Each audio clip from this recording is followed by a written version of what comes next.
bahwa adik-adik semua adalah calon pengusaha sukses. Allahumma amin. Kalau di berbagai kesempatan saya bertemu santri, ketika saya ajukan 3 pertanyaan, jawabannya yang paling banyak pertanyaan pertama. Bunyi pertanyaannya, adik-adik, siapa di antara kalian yang kelak ingin menjadi kiai atau bunyai? Itu ternyata 90% mengangkat tangan. Yang kedua saya tanya, siapakah dari kalian yang ingin menjadi seorang dai atau da'iyah?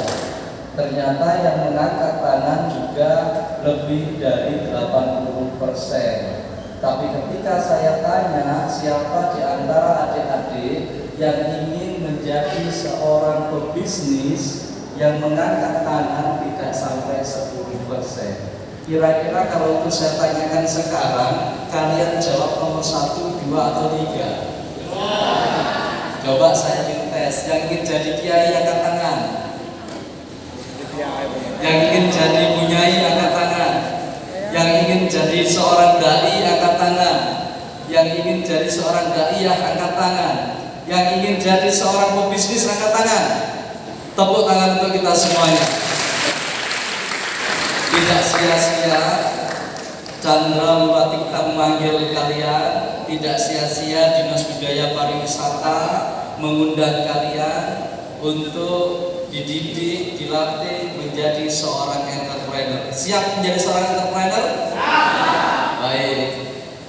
Adik-adik sekalian, saya mengawal program dari Ibunda Khofifah Indar Parawansa, Gubernur Jawa Timur, itu sejak beliau dipilih dan dilantik menjadi gubernur. Kala itu tahun 2019 bulan Februari, Ibunda Gubernur Khofifah Indar Parawansa dan Bapak Emil R. Setiarto Dardak dilantik menjadi gubernur dan wakil gubernur. Bulan April saya dipanggil. Saya dimintai pendapat bagaimana caranya memberdayakan santri. Lalu saya sampaikan ke beliau bahwa santri era sekarang tidak hanya pandai mengaji, tapi harus dididik dan dilatih untuk menjadi orang yang bisa berbisnis. Saya katakan kepada beliau, pesantren era sekarang tidak hanya menjadi lembaga pendidikan agama dan lembaga dakwah, tapi juga harus menjadi lembaga pemberdayaan ekonomi.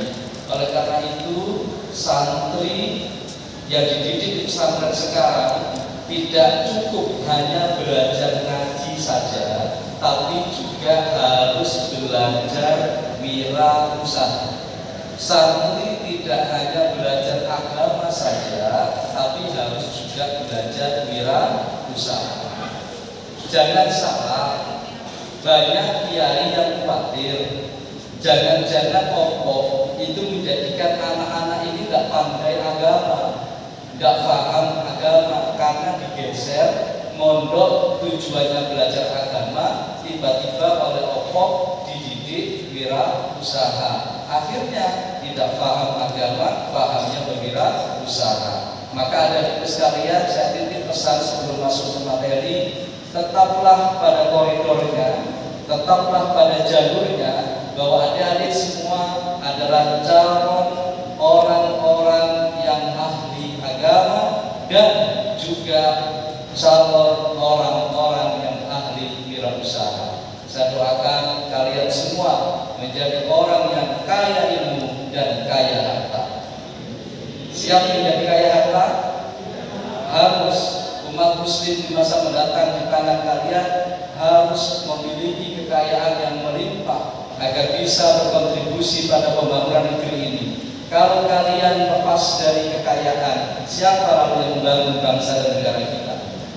Kalau kita setiap tahun memandangkan hari santri, setiap kali kita upacara, kita menyanyikan lagu Subhanul Waton, kita mengakui bahwa cinta tanah air adalah sebagian dari iman. Hubbul waton minal iman.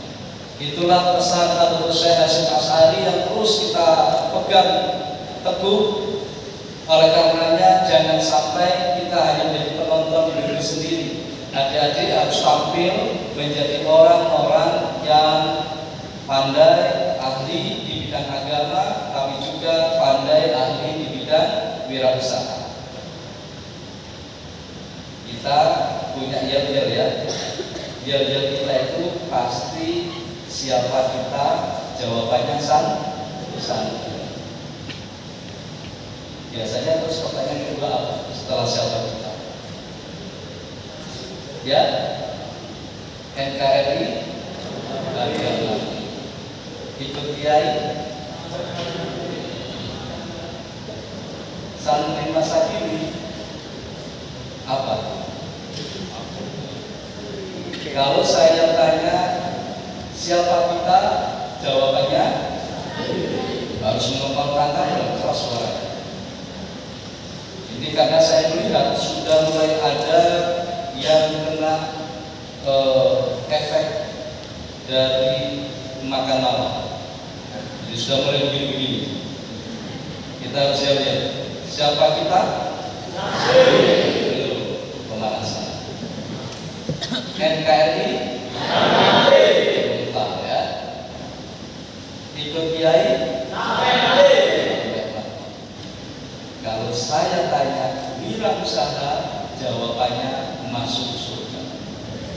Siap? Kenapa kok wirausaha bisa masuk surga? Orang kalau jadi entrepreneur sukses itu duitnya banyak. Kalau duitnya banyak lompat, dermawan, suka kemudian. Saya kasih contoh. Al-Mukarram Profesor Dr. Kiai Haji Asep Saifuddin Halim, pengasuh pendiri pondok pesantren Amalatul Ummah Pacet Mojokerto, penghasilan beliau 1 bulan 9 miliar bersih 9 miliar, dan itu kemudian menempatkan beliau menjadi kiai yang dermawan, kiai miliarder dermawan karena suka memberi, dan itu menjadi spirit bagi orang-orang sekelilingnya. Kalau punya duit jangan enak-enak, kasih, berikan, karena dengan memberi justru kita akan ditambah rezeki. Nah, kalau nggak punya uang, apa yang mau diberikan? Paling ya sedikit, karena sedikit itu adalah saudara. Maka karena nggak punya uang yang disedekahkan, ya senyum itu kemana-mana senyum, di perempatan jalan senyum, di pojokan senyum, kan gitu. Karena sedekahnya ya senyum. Siap ya? Ayo semangat, walaupun dingin kita perhangat tubuh kita dengan diam. Siapa kita? Santri. Siapa kita? Santri. Siapa kita? Santri. NKRI. Harga mati. NKRI. Harga mati. NKRI. Harga mati. Sudah sih. Cuma nggak ada yang rekam. Ya kan nggak ada yang rekam, tapi nggak tampilnya nggak bagus. Ada yang rekamnya dari itu ya. Iya. Kita lagi ya. Sudah siap kameramen? Siap dulu kameramen ya, tadi pemanasan. Ini kalau nanti dijadikan video kan bagus ya. Oke. Ingat kalau wirausaha jawabannya apa tadi?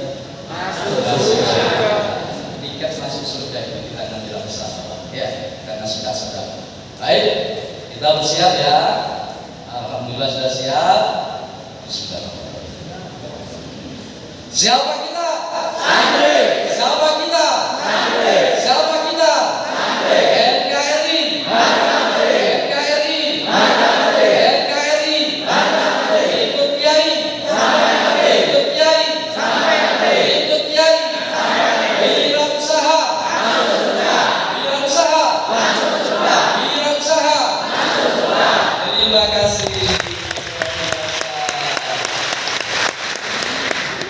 Matur nuwun kameramen. Itulah semangat kita, spirit kita. Pulang dari pesantren boyo itu tidak merepotkan orang lain karena kita sudah punya spirit entrepreneur.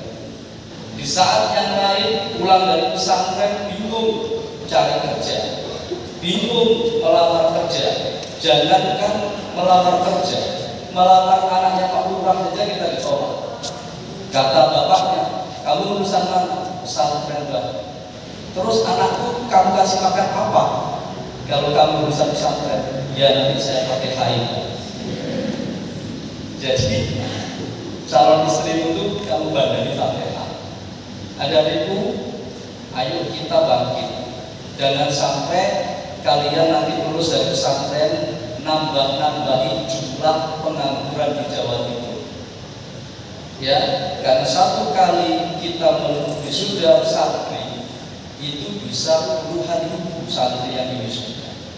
Pertanyaannya setelah wisuda mau kemana mereka? Di saat lain lapangan kerja semakin turun akibat dari revolusi industri.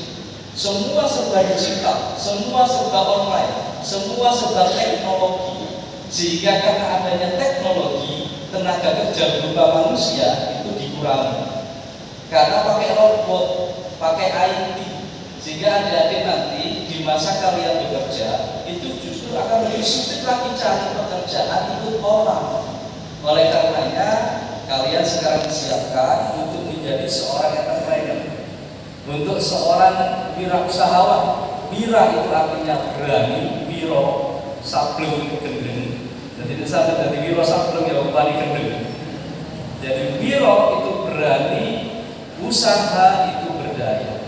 Jadi kalau wirausahawan adalah orang yang berani untuk berdaya. Oleh karenanya melalui program pokok ini kita berterima kasih kepada segenap pimpinan dan jajaran di Dinas Kebudayaan dan Pariwisata Provinsi Jawa Timur, terutamanya adalah PT Chandra Batikta ini, karena berkat beliau kita bisa hadir di sini selama 3 hari 2 malam, dapat kaos, dapat makan, dan pulang bisa ngoni uang. Tepuk tangan untuk Chandra.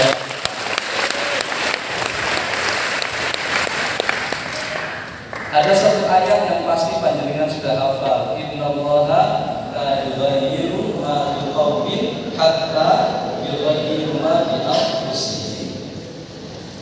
Sesungguhnya Allah itu tidak akan merubah nasib sebuah kaum kecuali kaum itu sendiri yang merubah nasib. Jadi kalau kalian punya teman santri terus diajak berdikari, diajak berbisnis, diajak aktif bekerja, kok jawabannya itu sudah di akhirat. Contoh, Mas, ayo bangun kerja. Kita itu kan hidup hanya sementara. Tidak usah semuanya, rezeki itu sudah ada yang ngatur. Kalau sudah rezekinya akan kemana? Kalau ada temanmu bilang gitu, yang baik panas. Karena dia sudah overlapping, jasadnya di dunia, pikirannya sudah di akhirat.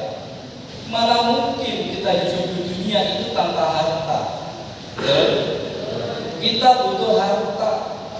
Biarkan harta itu di genggaman kita agar kita bisa mentasarufkan untuk kebaikan-kebaikan. Kalau ada mentalnya miskin saja, tidak apa-apa asal nanti masuk surga, maka yang kaya itu bukan dari golongan kita. Ada mobil mewah melewat, kita hanya ya Allah tidak jadi. Ada rumah megah, kita hanya lewat bilang kapan punya rumah megah. Maka dari itu sekalian, saya punya kisah. Teman saya sendiri lulusan STM pembangunan sipil.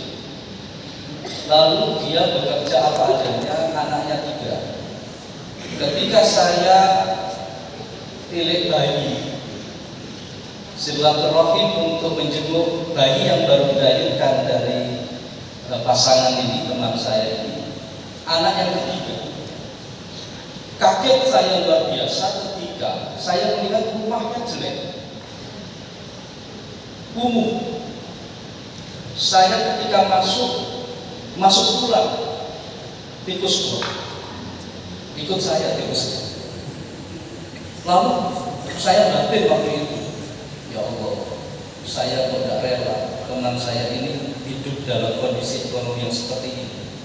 Walaupun dia fine-fine aja, nggak ada masalah. Begitu besoknya ketemu lagi, saya tanya, Mas, maaf ya, Itu kemarin rumahnya itu ya memang begitu ya. Loh kenapa? Enggak, maaf ya, kok kumuh banget rumahku, jelek, kumuh, tikus di mana-mana, bau got di mana-mana, tidak layak. Anakku dulu. Nanti kalau anakku besar, anakku pasti malu lihat bapaknya tidak bisa memberikan kehidupan yang layak pada keluarga. Lalu dia tertunduk, dia mengatakan, terus saya harus bagaimana? Saya ini STM, bapak saya yang kuli, ibu saya TKI di Arab Saudi.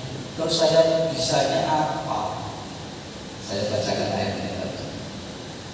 Setelah saya bacakan ayat tadi, ya ini. Kemudian saya tambahin, sampai si percaya pangeran apa enggak? Masih percaya sama Allah apa enggak? Percaya bahwa Allah itu maha segalanya, percaya bahwa Allah itu maha kaya, percaya. Lalu di mana kepercayaan itu kalau kamu sudah kalah sebelum perang? Ayo buktikan bahwa Allah maha kaya. Ayo buktikan bahwa Allah bersama prasangka hambanya. Ayo buktikan bahwa Allah tidak akan merubah nasib sebuah kaum kecuali dirinya, kaum yang merubah nasibnya sendiri. Siap? Mikir deh. Siap gak ya? Ya siap deh. Ya udah, kalau siap pulang dulu ke rumah, izin sama istri, bilang setelah ini mau dididik, mau dilatih, mau didampingi untuk menjadi seorang entrepreneur. Setelah dia bilang istrinya kembali ke saya, mengatakan siap, saya sampaikan oke. Siap bro ya, siap. Lahir batin siap, siap. Besok temui teman saya, namanya Pak Hendro. Alamatnya di sini. Bilang dari saya, salam dari saya. Datanglah sini. Namanya Abdul Manaf, teman saya. Datang ke teman saya satunya lagi. Pak, saya disuruh menemui panjenengan. Salamnya dari beliau. Saya diminta untuk ikut kerja di tempat panjenengan. Oh iya, saya sudah diberitahu. Siap. Nyantriklah beliau ini pada teman saya satu. Singkat cerita, terus dia belajar, terus mengupgrade diri, terus apa yang dia pelajari? Satu, belajar berbisnis pertamanan. Taman-taman di perumahan elit grupnya Citralek, Ciputra Group itu, semua taman itu dia yang kerjakan. Dia belajar pertama. Kedua, dia belajar memanage organisasi usaha. Yang dia tahu usaha itu ya milik sendiri-sendiri. Lalu dia belajar bagaimana mendirikan PT, bagaimana mendirikan CV, bagaimana ikut tender, bagaimana ikut lelang, bagaimana menyusun RAP yang bisa dimenangkan. Dia terus belajar. Dia belajar organisasi. Yang ketiga, dia belajar memanage uangnya. Modal dari mana, bagaimana cari harga termurah, bagaimana caranya agar labanya melimpah. Terus belajar. Singkat cerita, dari itu kawan saya yang 0 rupiah, tidak punya uang sama sekali untuk modal bisnis. Gara-gara yakin sama ayat ini, sekarang karyawannya 500 orang. Dan dari 0 rupiah, hartanya sekarang sudah lebih dari 20 miliar. Tepuk tangan untuk kita semua. Yang saya kagumi adalah 500 orang ini yang ikut dia punya istri, punya anak. Kalau anak 2 istri 1, berarti wasilahnya usaha yang dia jalankan mampu memberi penghidupan kepada 2.000 orang. 1 suami, 1 istri, 2 anak. 4 kali 500, 2.000. Bayangkan kalau adik-adik nanti berbekal pengalaman pada malam hari ini sampai lusa, bangkit jiwanya untuk menjadi seorang entrepreneur. Ayat ini menjadi sandaran, lalu kalian yakin bahwa Allah akan merubah nasib kalian. Bismillah. Siapa tahu kalian nanti menjadi pengusaha sukses. Siapa tahu ratusan orang justru mendapatkan penghasilan dari tangan-tangan dingin kalian semua. Siapa tahu kalian nanti menjadi seorang dermawan, seorang kaya raya, seorang pengusaha sukses, seorang yang ahli agama, seorang yang ahli wirausaha. Bismillah, kalian menjadi orang yang kaya ilmu sekaligus kaya harta. Allahumma siap? Gitu. Kalau siap sambil merem begini, saya tanda tanya, ini siapnya berapa persen? Oke ya, saya tidak lama-lama karena pepatah mengatakan ikan sepat, ikan gabus, ikan lele. Makin cepat, makin bagus, tidak bertele-tele. Jadi nanti saya percepat saja ya. Sekarang jam berapa? 8:30. Bagaimana kita kalau selesai jam 8? Oke, next. Nah, ini apakah Anda ingin menjadi seorang santripreneur? Ya apa tidak? Next. Tapi Anda tidak punya satu modal. Betul? Dua, waktu. Betul? Hafalan, alfiyah, hafalan, apalagi waris dan nututi. Yang ketiga, Anda tidak punya bakat. Ada yang merasa tidak berbakat jadi seorang pengusaha. Angkat tangan. Yang merasa tidak berbakat jadi seorang pengusaha, angkat tangan. Tidak berani sekarang. Artinya mayoritas santri itu merasa tidak memiliki tiga ini, betul?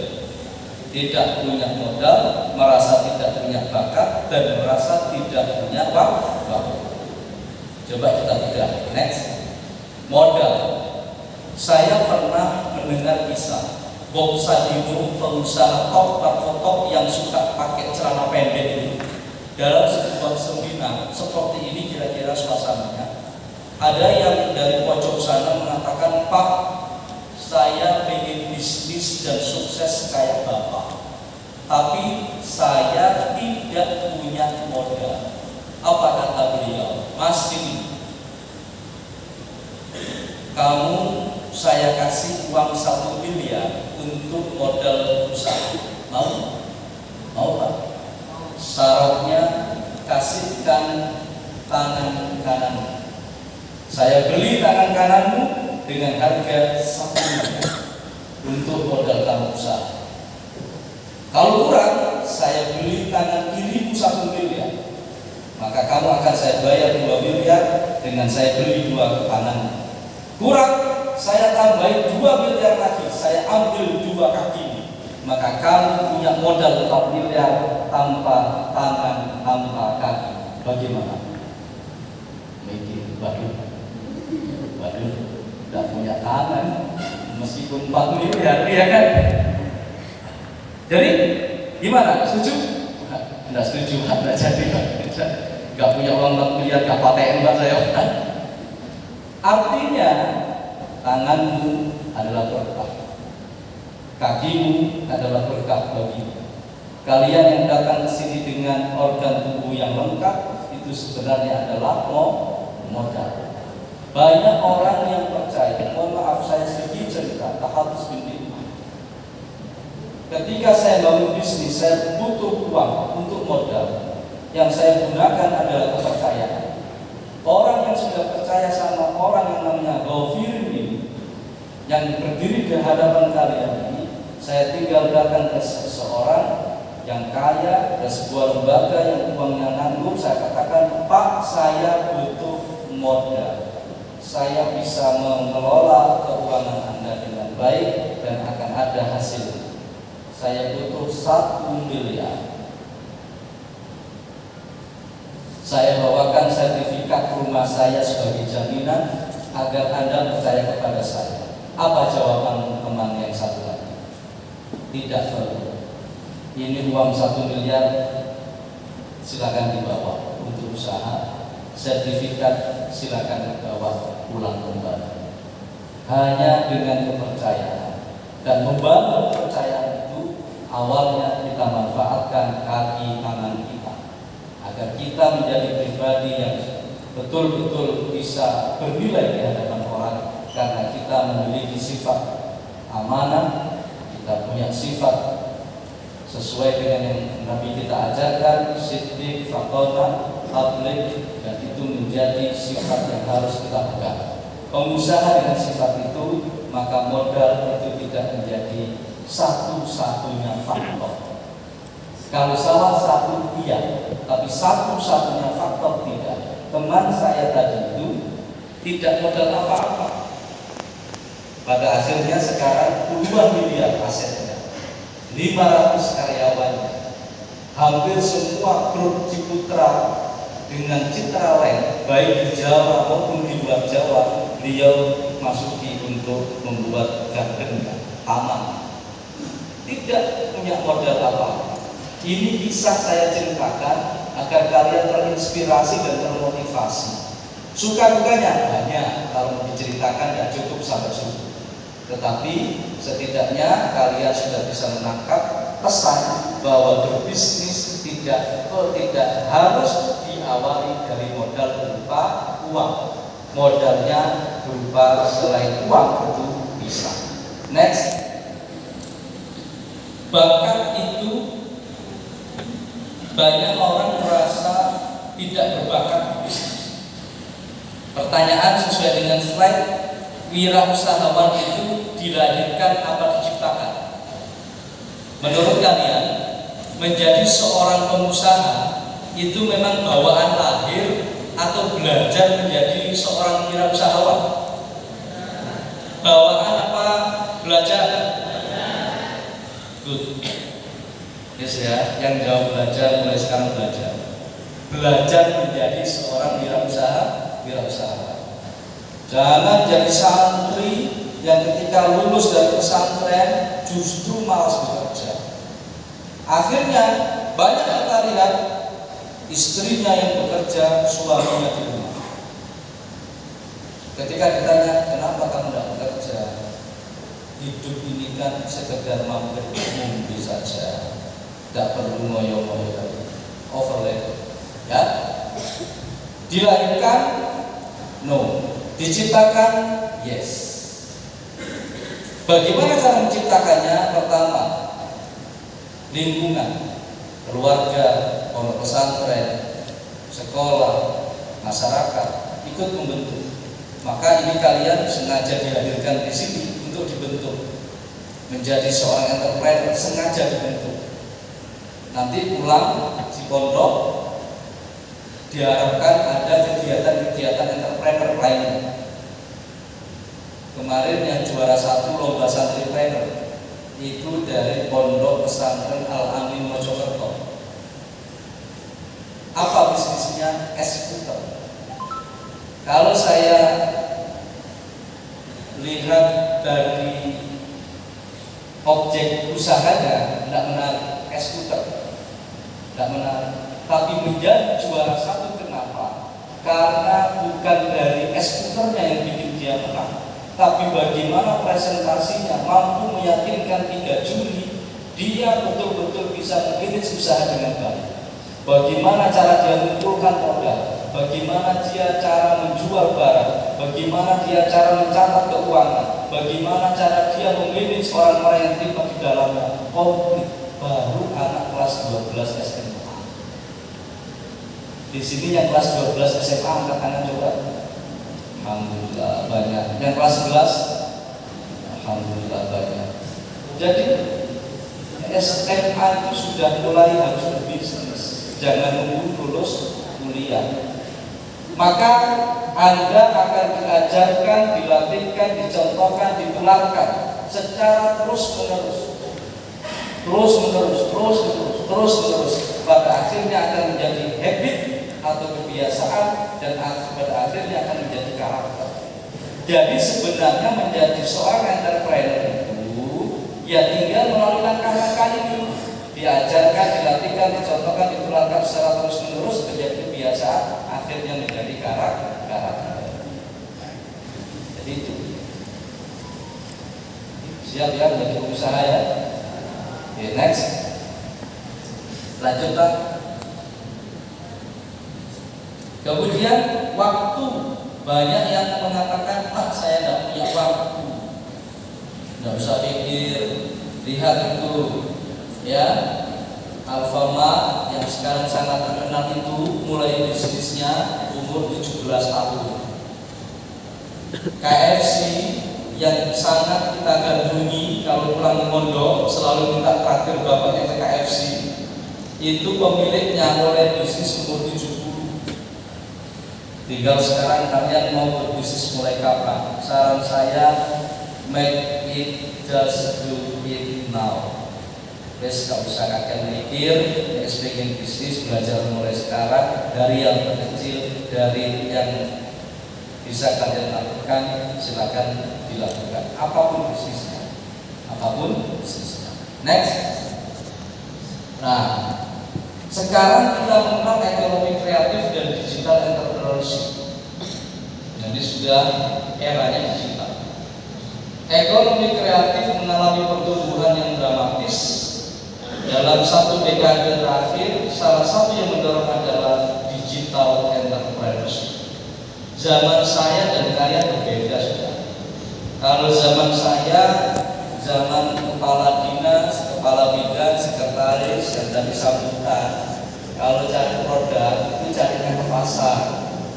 Kalau sekarang kalian di zaman kalian saat ini, kalau cari barang carinya kemana? Terus apa lagi? Kalau apa lagi? Kalau apa lagi? Nah, carinya ke situ. Dan pasar yang ada di kamar, ada di teras, ada di ruang tamu, bahkan ada di kamar mandi sekalipun. Pasarnya bisa di mana-mana. Lalu sebelumnya ada entrepreneur digital ini yang sudah mulai ditinggalkan. Makanya sekarang Giant tutup, ya kan? Apalagi yang tutup? Ramayana. Matahari sudah dalam masa-masa kritis. Banyak mall-mall yang sudah mulai berguguran, ya enggak? Sudah beralih fungsi. Kalau di Surabaya ada Citu Mall di Bundaran Waru, perbatasan Sidoarjo dan Surabaya, itu pun sekarang seperti kuburan. Sepi, angker karena gelap. Bangunan sebesar itu mangkrak, yang jualan tinggal sedikit. Kenapa demikian? Sudah bertransformasi dari konvensional menuju digital. Kenapa kalian dilatih digital broadcasting? 1. Kalian belajar bagaimana jadi cara presenter yang baik. Tadi sudah materinya. Siapa yang di sini berbakat menjadi seorang presenter? Angkat tangan. Yang dikirim ke sini untuk mewakili presenter, angkat tangan. Angkat tangan, angkat tangan. Presenter, angkat tangan tinggi. Angkat tangan tinggi. Nah, oke, presenter. Oke, terima kasih. Presenter itu kudu ganteng, kudu ayu. Nek ayu, simpenan ayu, nek elek, simpenan elek. Karena menjadi presenter kalau elek teman itu lucu. Jadi akhirnya juga laku. Tapi kalau ayu simpenan cetangi, elek gak, ayu gak, elek gak, ganteng gak, malah tak ayu. Jadi ada presenter lucu, walaupun hitung kumpul wakil, tapi karuan elek, tukul arwana. Siapa yang bilang tukul arwana ganteng? Tahu tukul arwana? Ganteng apa jelek? Ya enggak ganteng lah. Gimana? Ganteng mana sama Gus Asmi? Nah. Tapi karena tukul sudah jelek, ngaku jelek, bibir monyong, bau-bau begini, iya, itu toh itu sudah ratusan juta dapatnya. Ya. Maka adik-adikku, ayo yang jadi presenter mulai baca, mulai inner beauty dibangun, dari luar juga dibangun, dan ini orang menjadi tertarik. Gimana cara bicara di depan? Gak ada presenter kecombang camping, pasti rapi, ya kan? Contohnya diatur, rambutnya, ya kan? perlu lah kalau laki-laki pakai lotion nggak bisa apa-apa, tapi kan minimal seperti saya ini lah, minimal ini ya, standar minimal bagi saya. Jadi pakaiannya, bajunya, celananya, roknya, sarung kan boleh, tapi yang bagus cara melengkapnya. Kalau santri yang subuhan pakai sarung nggak pernah pakai ikat pinggang, ya kan? Karena sudah pasti rapat dan tidak khawatir melorot. Walaupun santri hanya 10% yang pakai celana dalam, lainnya nggak pakai. Kalau santri pakai celana dalam itu setengah santri namanya.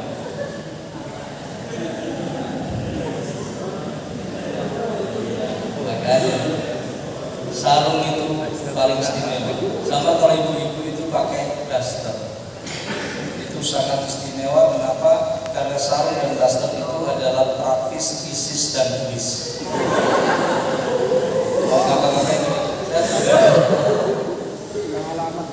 Jadi 3S itu kalian ingat dari saya, sarung dan daster itu adalah yang paling istimewa karena praktis ISIS dan gelis. Mudah-mudahan yang dari Madura tahu apa itu gelis. Baik, next. Nah ini sudah cari ke sini ya, kalau semuanya sudah digital, termasuk cari digital advertising pun itu sudah melalui digital. Contoh, kalian pernah melihat orang cari EO, event organizer. Event organizer itu adalah lembaga bisnis perusahaan yang mengatur acara, konser, seminar, bedah buku, ya, kegiatan acara apapun itu ada yang mengatur, namanya event organizer. Mengorganisir event, apapun event. Jadi seperti ini eventnya misalnya, kalian lihat ada orang pakai baju hitam-hitam, pakai headset dan begini-begini, ada HT, viral ini, mudah ada bagian kampung ini, tahu itu adalah event organizer. Kalau mau bagus acaranya, sewa event organizer. Kan gitu. Pernikahan sekarang sudah musim tidak ditangani anggota keluarga, tapi ditangani wedding organizer, ya kan? Ada yang MC, ada yang dekor, ada yang syuting, ada yang editing, ada yang presenter, kan gitu. Nah, kalian dididik 3 hari ini selain untuk memiliki jiwa wirausaha, juga untuk memiliki keterampilan usaha di bidang digital broadcasting. Itu judul saya yang milih. Tahun lalu saya usul kepada beliau, judulnya digital advertising, membuat materi flyer, brosur, iklan TV, iklan TVC berbasis digital. 3 hari sama kayak kalian begini, sama persis 3 hari. Tahun ini materinya digital broadcasting. Materi saya tentang wirausaha. Tadi Mas Helmi, presenter JTV, materinya tentang menjadi seorang presenter. Lihat gayanya Mas Helmi, dengar suaranya Mas Helmi, empuk kan? Empuk suaranya Mas Helmi daripada kasur di kepala tangan. Besok materimu adalah cara mengintip yang baik. Bagi kameramen, kalian telah tukang intip karena selalu mengintip. Bagaimana teknik mengambil angle yang baik? Bagaimana cara mengatur cahaya yang baik? Di jam berapa kalau outdoor? Di jam berapa kalau indoor? Gimana kalau cuaca hujan? Gimana kalau cuaca panas? Semua kalian harus pelajari sebagai seorang kameramen. Siangnya kalian belajar mengedit. Bagaimana gambar yang sudah dihasilkan oleh kameramen kalian olah menjadi gambar yang menarik, gambar yang berkualitas, audionya bagus, videonya juga bagus. Setelah dapat 3 materi tadi, presenter, kameramen, editing, kalian siangnya setelah istirahat makan siang harus berpraktek. Satu tim, ini timmu siapa saja? 1, 2, satu lagi 3. Presenternya, presenter, kameramen, editornya, editor. Bertiga dari pesantren Lumajang, Rahmatul Ummah Lumajang.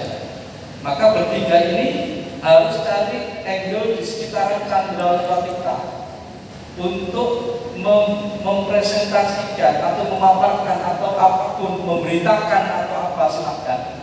Yang penting ada presenternya yang menjelaskan, ada kameramen yang mengabadikan, ada editor yang kemudian membaguskan. Lalu hasilnya tidak boleh lama-lama, 5 menit maksimal, 3 menit. Setelah itu kemudian malamnya kalian edit sampai selesai. Saya tidak peduli selesainya jam berapa. Mau subuh nggak ada urusan dengan subuh saya, mau jam 2 nggak ada urusan saya. Karena santri itu biasanya betah melek demi awan tangi. Makanya kalau sholat subuh itu digandeng sholat subha, sholat duha ada kunutnya ya sekalian. Giliran orang tuanya kaget, kok belajar di mana ya anak saya? Sholat duha ada kunutnya. Ternyata bagusnya sudah 7:30. Begitu diintip dari luar kamar tuh, anakku sholat jam 8 kok pakai kunut. Padahal jam 8 itu sholat duha, tapi ada kunutnya ya kalian ini. Baik. Jadi kalian nanti bikin karya. Karya itu kalian harus selesaikan malam harinya, mulai dari bakdo duhur sampai bakdo apapun.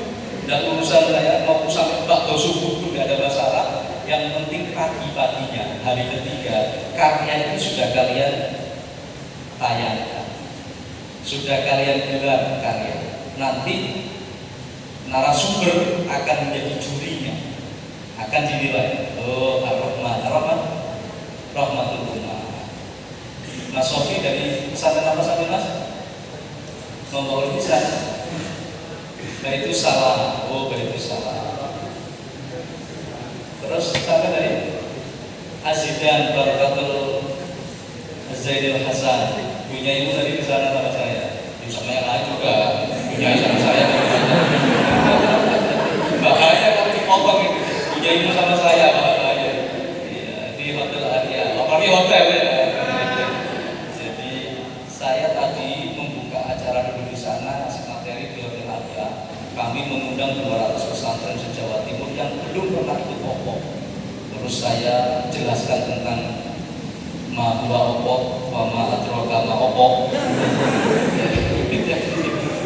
Saya jelaskan ma huwa opok, wa ma adraka ma opok sampai jelas, baru saya tinggal di sini. Karena saya ada kayak di sini ada saya yang gandeng-gandeng yang lucu-lucu. Jadi nanti rutin bikin satu karya terus dinilai, akan dinilai yang terbaik nomor 1, terbaik nomor 2, terbaik nomor 3 akan mendapatkan piagam penghargaan dari Dinas Kebudayaan dan Pariwisata Provinsi Jawa Timur.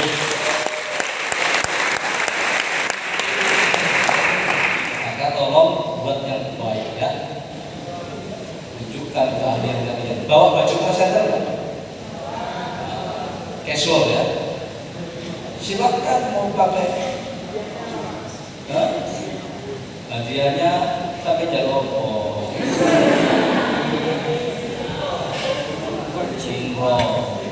ketemu di Jeddah ya.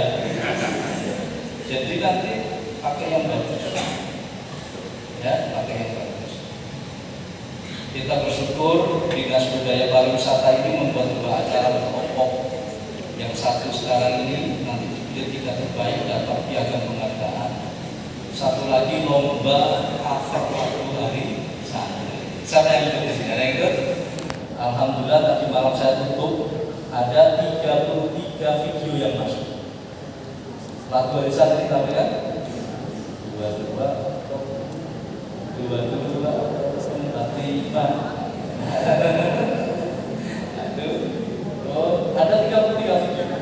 Sekarang proses penjurian.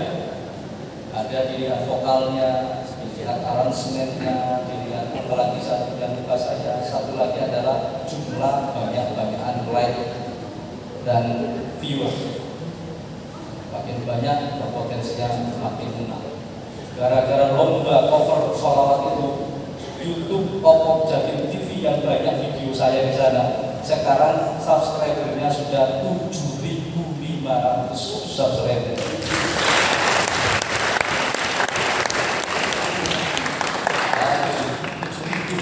Dimonetisasi sudah bisa. Saya ini bikin organisasi baru, namanya AIC, Asosiasi YouTuber Santri Indonesia. Saya bendahara AIC. Di Asosiasi YouTuber Santri Indonesia, anggotanya santri-santri dari seluruh pondok pesantren, bukan hanya Jawa Timur. Dan besok hari Sabtu kami akan mengadakan silaturahim nasional di Ballroom As-Sofa Masjid Nasional Al-Akbar Surabaya. Yang terkonfirmasi hadir sampai tadi siang ada 250 peserta ikut silaturahim nasional. AIC, Asosiasi YouTuber Santri Indonesia, santri tidak mau kalah. Kita harus tampil menghiasi YouTube sehari-hari, ya. Jangan YouTube diisi yang nggak jelas begitu. Nah, diisi sholawatan, ya kan? Diisi nafkah, diisi ceramah lucu. Jangan yang menakut-nakut di ceramah, yang lucu-lucu aja. Nah, diisi terus YouTube oleh santri, wah, sholawatan, pengajian, Quran, murotal, qiraah, penuh YouTube itu dengan karya-karya kalian. Nah, di situ terus diajari caranya cari uang lewat YouTube. Jangan cari uang lewat Yujumaro, Yujunim, Yusiti, dan cari YouTube. Cari uang lewat YouTube. Gimana caranya? Ada sekolahnya. Nanti kita belajar sama-sama. Ya, sudah konsumen lewat YouTube. Next. Ini adalah cara baru ketik di Google, titik online shop Tanah Abang muncul. Ngomong-ngomong, kalian tahu nggak kalau Oppo punya marketplace? Sekarang HP-nya keluarin, masuk ke Google Play Store. Bagi yang Apple tidak bisa. Ada yang pakai HP Apple Grow, nggak bisa. Ini untuk yang Android saja. Di Google Play Store sekarang juga ketik Oppo Mark. Sudah muncul, diinstal. Gambarnya keluar seperti itu gambarnya, ya. Oppo Mark sudah diinstal. Coba kita cek sebentar. Sudah selesai? Kalau sudah selesai, coba dibuka. Yang tampil apa sekarang? Gambarnya siapa yang muncul? Gambar saya? Enggak. Wah, sukses. Gambarnya siapa Mas? Gambarnya Gubernur dan Pak Wakil Gubernur. Di bawahnya itu ada 1000 lebih produk pesantren. Ada pertanian, perikanan, perkebunan, baju, handicraft, macam-macam. Terus digeser ke kiri, itu bisa bayar listrik, bayar HP, bayar BPJS, bayar tagihan, bayar angsuran, bayar cicilan, bayar SPP Mubara. Nah, online sudah sekarang. Oppo pun bikin, nggak mau kalah sama Shopee. Ya kalah tidak jadi orang. Tapi kan minimal punya. Tapi kalau bisa kalah, tapi nggak mau kalah, punya. Ya, itu semangatnya. Oke, next. Nah, menjadi digital entrepreneur itu pertama harus dari mindset. Saya nggak kelihatan. Mindset digital entrepreneur bukan sekedar jualan secara online. Ada banyak sekali peluang bisnis digital yang bisa dilakukan. Calon digital entrepreneur harus membuka wawasan tentang berbagai macam model bisnis digital yang bisa dilakukan. Era kalian pasti serba digital. Sekarang ini revolusi industri 4.0 dan berseiring dengan era society 5.0. Artinya kalian sekarang sudah tidak bisa lepas dari yang namanya teknologi. Apalagi yang di pondoknya boleh bawa HP, boleh nggak? Kalau di rumah tidak keluar rumah karena kangen HP-nya, dikloni aja HP-nya. Cirinya masyarakat society 5.0 apapun mengandalkan IT, apapun mengandalkan internet. Ibumu itu kalau masak, bikin kari ayam saja itu lihat YouTube. Jangan-jangan masak nasi juga lihat YouTube. Bikin sambal terong lihat YouTube. Hai Google, cara bikin sambal terong. Balik, terima kasih. Sudah Google. Ini video yang aku temukan. Nah, muncul track. Cara buat sambal terong. Nah, mindset kalian harus mulai ditanamkan bahwa digital entrepreneur bukan sekedar jualan secara online, masih banyak. Maka sekarang kita belajar digital broadcast. Yang kedua adalah know-how setiap platform digital memiliki karakteristiknya masing-masing. Sosial media seperti Facebook, Instagram misalnya bisa menjadi platform online shopping. Sama halnya dengan Kaskus dan OLX, seorang digital entrepreneur perlu menguasai platform yang digunakan. Kalian yang paling akrab itu media sosial apa? Instagram. Ada lagi TikTok. Dua itu ya yang paling populer di remaja sekarang. Instagram sama TikTok ya. Kalau online shop apa? Shopee. Sampai punya HP juga bunyi HP itu sekarang Shopee. Oke. Lalu akses terhadap teknologi, hardware, koneksi internet dan expertise sangat penting bagi digital entrepreneur. Elemen tersebut diperlukan melalui secara digital. Maka sekarang orang itu nggak bisa apa-apa kalau nggak ada internet, ya enggak? Kalau sudah internet mati, kemarin hari apa itu WA itu mati selama 2 jam. Itu sudah sak dunia bingung. Gara-gara WA mati 2 jam. Itu sak dunia sudah bingung. Orang sing HP ini dimatikan, dinyalakan lagi. Orang sing paket ini didelok, dikira paketnya habis. Itu sudah bingung. Tanya sana banyak sini bingung. Kayak dulu orang di dalam rumah lampu mati kan keluar rumah. Tanya apa yang WA mati 2 jam terus semua bingung. Saya di Surabaya itu yang kirim data tidak bisa, yang mau ini tidak bisa, yang mau buka file tidak bisa. Bingung. Hanya WA mati 2 jam. Ini anak-anak pesantren tidak ada masalah. Yang di luar pesantren dari offline tiba-tiba pandemi online pakai Zoom, bukan Zoom, bukan Zoom. Itu bingung semua. Kenapa sekolah kok pakai online nggak dapat apa-apa, nggak mendidik, nggak mengajari? Itu kan hanya ngomel, orang tuanya ngomel, santrinya ngomel. Tiba-tiba 2 tahun pandemi selesai, dari online disuruh masuk kelas offline, bingung lagi, nggak enak di rumah ternyata. Itu yang bukan santri terasa banget. Kalau santri kan tetap masuk ya. Kalian selama pandemi di pondok atau di rumah?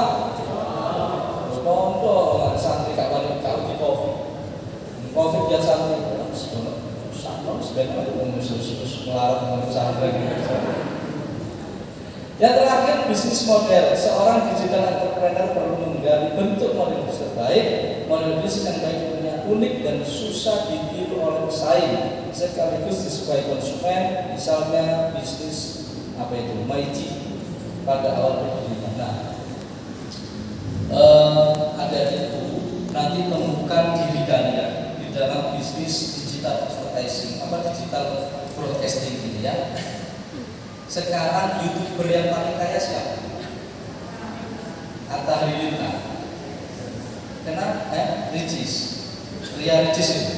Siapa lagi? Baik. Ada orang itu anak kecil, depannya banyak dan lucu. Dan anak saya suka lihat dia. Mas jangan lihat itu. Abi kalau aku suka ya. Abi yang itu ya biarkan aja. Dia suka. Siapa itu? Lainnya.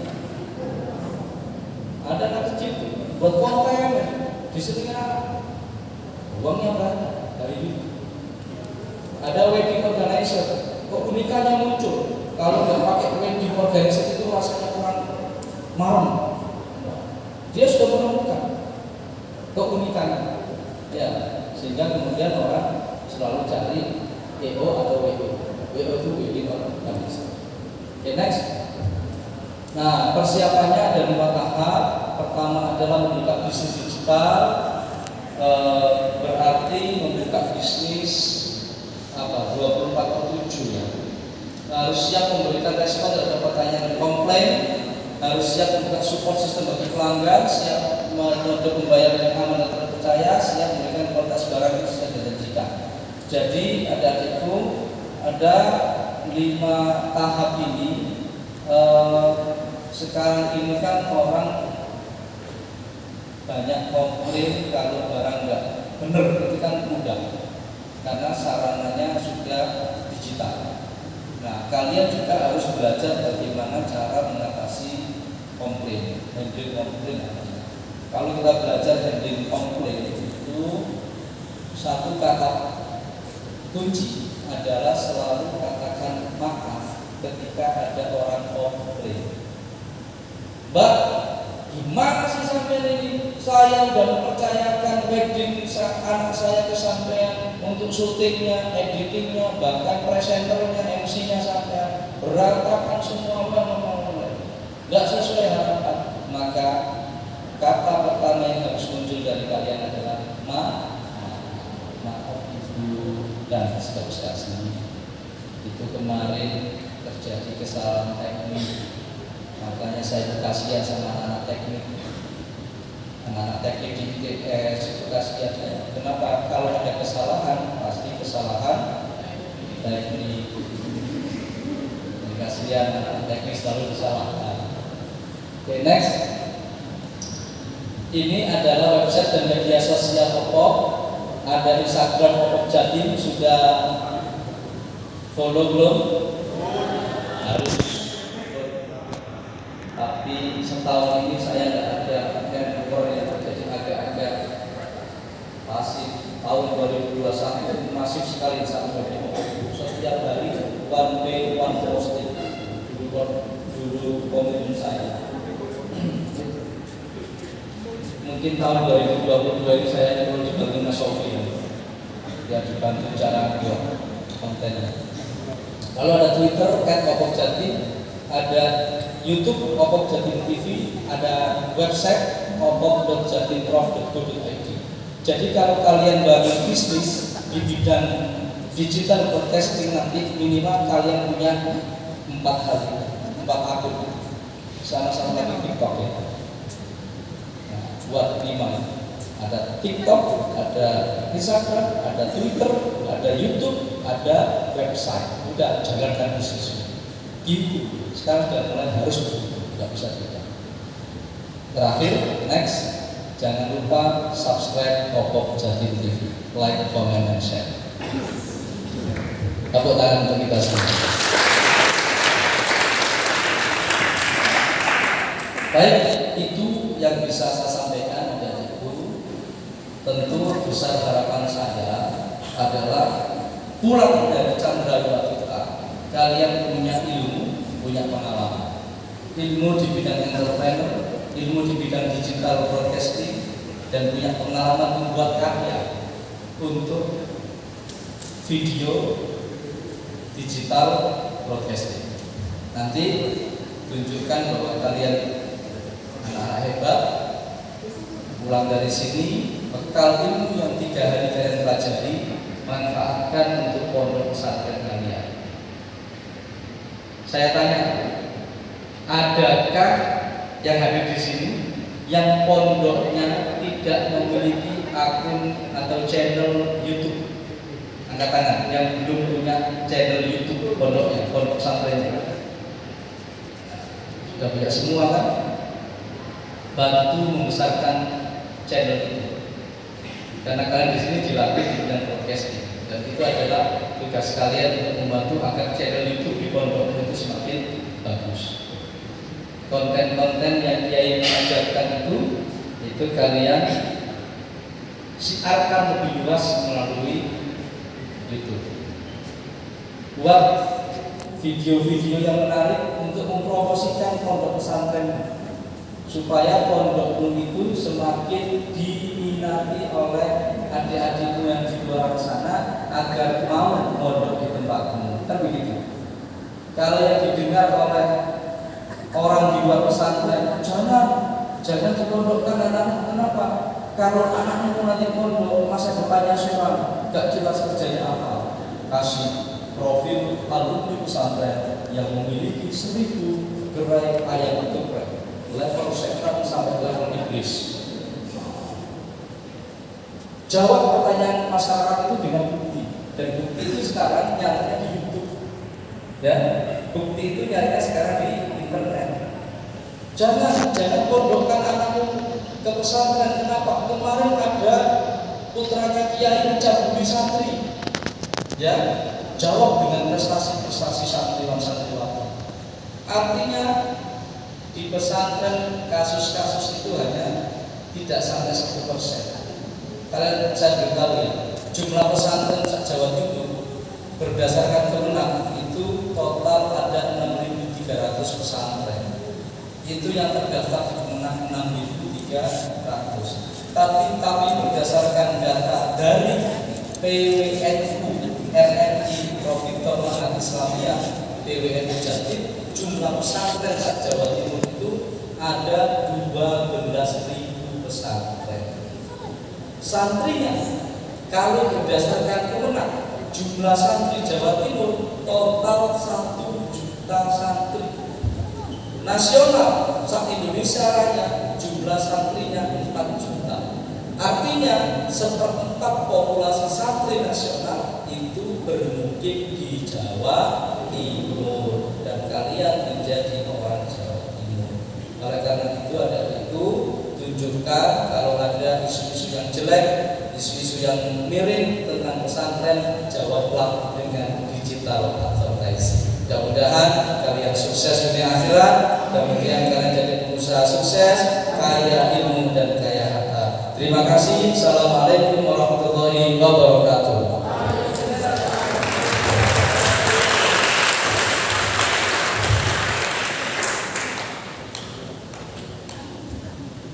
Terima kasih.